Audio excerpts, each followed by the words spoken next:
कहीं दूर एक बहुत बड़ा और शानदार महल था। वहां एक बादशाह रहता था जिसका दिल किसी पत्थर की तरह सख्त हो चुका था। उसका नाम था बादशाह कहार। वो ना हंसता था, ना किसी की बात सुनता, ना ही किसी पर रहम करता। इसके दरबार में सिर्फ चापलूस रहते थे जो हर वक्त उसकी तारीफ करते। एक दिन एक फकीर दरबार में आया।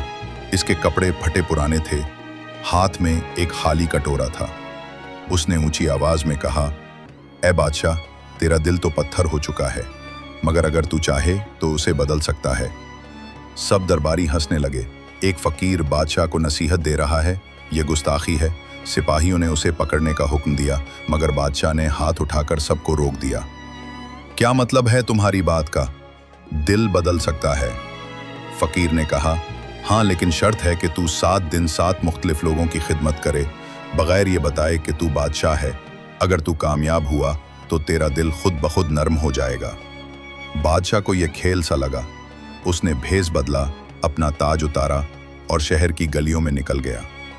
बादशाह ने एक बूढ़े दर्जी की मदद की जिसकी आंखें कमजोर थीं। उसने उसके साथ बैठकर कपड़े सिए। बूढ़े ने कहा, बेटा, तेरे हाथों में नरमी है तो कोई आम आदमी नहीं लगता। बादशाह ने एक यतीम बच्चे को खाना खिलाया। बच्चा हंसा और उसने बादशाह को गले लगा लिया। शुक्रिया अंकल, आप जैसे लोग दुनिया को खूबसूरत बनाते हैं। उसने एक अंधे फकीर को सड़क पार कराई। फकीर ने कहा, मुझे कुछ दिखाई नहीं देता, मगर मैं तेरे दिल की रोशनी महसूस कर सकता हूँ। बादशाह ने एक बीमार औरत के लिए दवा लाई, एक उस्ताद की किताबें उठाईं और एक किसान के साथ जमीन खोदी। हर दिन उसका दिल कुछ और नरम होता गया। उसके हाथ जो तलवार पकड़ते थे अब मोहब्बत से भरते जा रहे थे। वो शहर की सबसे पुरानी मस्जिद के बाहर बैठा पानी पिला रहा था। एक बच्चा आया और बोला, अंकल, आप बादशाह जैसे लगते हो, इतने मेहरबान। बादशाह चूक गया। वो आसमान की तरफ देखकर मुस्कुराया, शायद मैंने अपना आप पा लिया है। वापस दरबार पहुंचकर उसने ताज पहना, लेकिन अब वो कहार नहीं, एक नया बादशाह था।